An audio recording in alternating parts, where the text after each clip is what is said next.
Here's everything you need to know about Season 12 of Overwatch 2. Hi everybody, my name is Abby. Welcome to the video.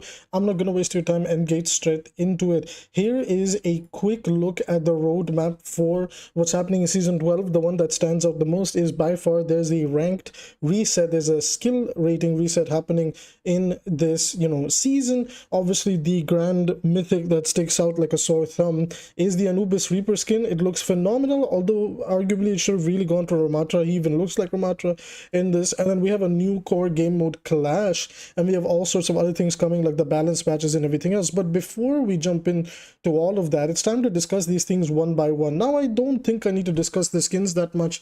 I talked about them in the previous patch, and I will review all the skins in the upcoming season in a future video. But I do kind of want to talk about the rank reset at the new game mode Clash. Now, I will dig deeper into the rank reset that's coming up in tomorrow's video, but I do want to talk about a little bit of it over here. So if you guys are not aware, there will be a ranked reset. So your rank will be reset and you will have to climb back up to where you were before.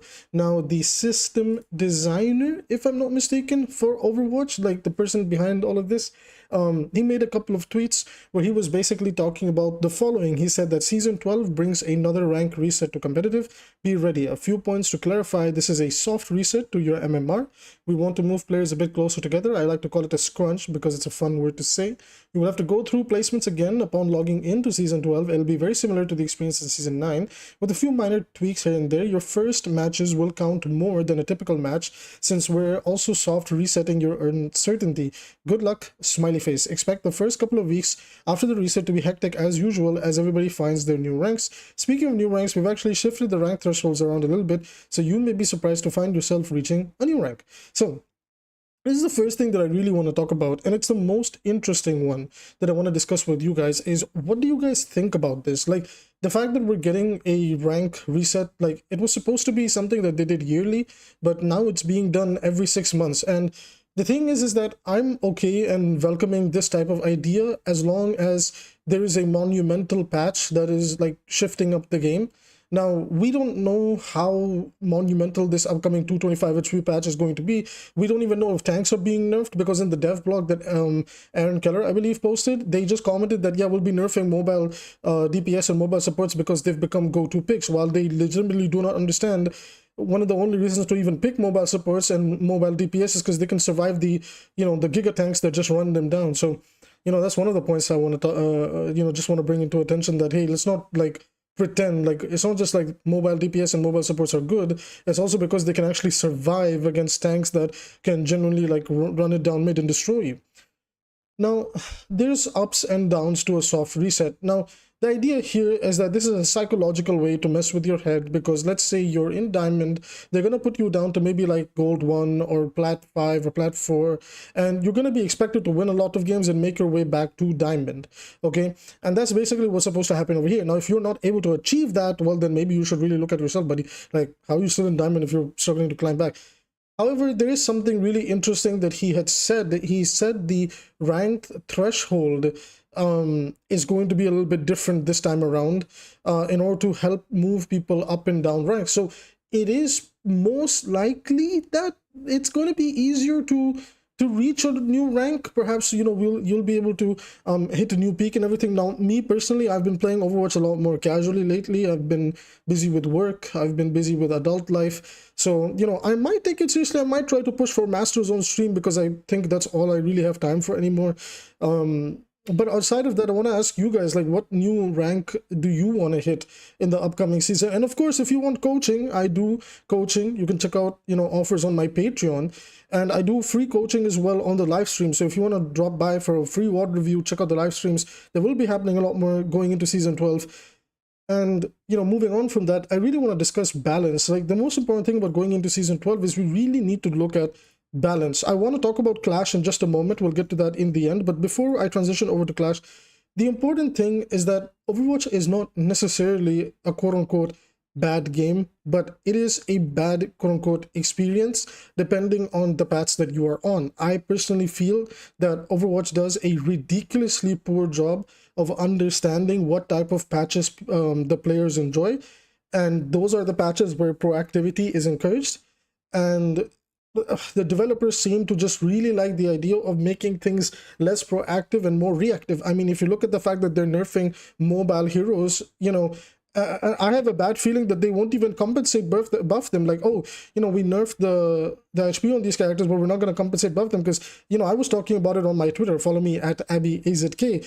You know, people were telling me, Abby, you know, they're surely going to buff their lethality. Like, it doesn't make sense to nerf their HP and not give them, you know, a little bit more strength. And I was like, you know, guys, I'm gonna keep it real. Like, I don't think that's gonna happen. I think, you know, we need to be ready for that disappointment that, you know, they're gonna nerf Tracer, they're gonna nerf Genji's HP, they're gonna nerf like Pharah, Echo. We already saw Juno's HP has been nerfed, and you know, all I have to really say for that is I don't think they will compensate buff any of these characters. I think the argument here is, well, they're mobile and they're just gonna leave them, and that would be the lazy way to do it. Now, I could be wrong. I could be wrong. I don't have anything wrong with being proven wrong because I'm a human being, and being wrong is a part of being human, and it's a part of evolving as a person.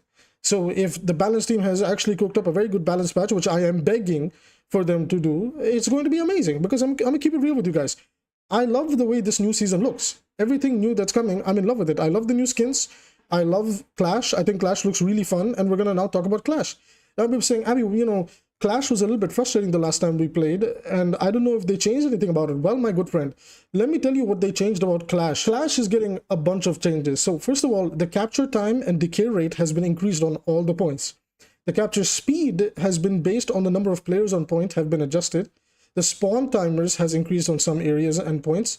The final point now uses a 3-tick system, with each tick counting as a point toward your total score, to further incentivize the idea of pushing the final point. Now, you might be confused. You're like, wait, what's going on? So if you guys didn't know, at higher levels of play in scrims, like, a lot of teams just wouldn't push the last point because it was harder to fight, you know, the enemy in their spawn. So you would just hold the fourth point that you captured as the attacking team and force the enemy to come play over there rather than you go to them. It was a pretty damn smart strategy, I'm not gonna lie, but it's something that needed to go. And they actually found a pretty clever workaround to it. So, you know, when it comes to Overwatch, the art direction, the, you know, the skins, the way the maps look, the way the heroes feel, the way the guns sound, they knock it out of the park all the time. Okay, all of the characters are phenomenal. Their lores are really interesting and everything. Everything is looking really good for Season 12, for New Frontiers, excuse me. They really need to make sure they get the balance right. Now, here is my expectations for the balance. I would like to see some Pharah nerfs. I would like I know, you know, a lot of the heroes will be moving now to 225 HP, and I hope they re-look at the way certain projectile and their sizes are in the game if we will be moving to the 225 HP pool. Although arguably I would much rather that we just revert all the bullet and projectile size changes, but Blizzard wants and is, you know, a bit adamant about keeping it in the game, and I also understand why they want to do that, but the reason is ridiculous that I'll talk about in another video at some point.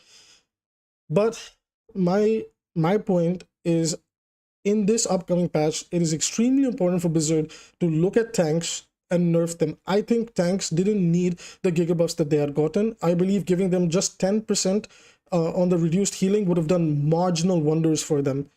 And some characters could have used a little bit of help, but, you know, outside of that, it's a little bit scary. I definitely think two standouts for me is D.Va. And, you know, before I wouldn't like agree on this, but in recency in some of my games, I've started to run into the really good Winston players, and I hate to say it, but Winston's kind of becoming unkillable too. He's just kind of like behind D.Va, where because D.Va is seeing so much more playtime, you don't necessarily notice that Winston's also becoming just as oppressive as the games go on. Now, I think the Brawl tanks are all in a pretty good spot. I wouldn't touch any of the Brawl tanks just yet. I wouldn't touch, well, I guess the only poke tanks that we could maybe say is like, Urus is kind of a hybrid and Sigma's fine.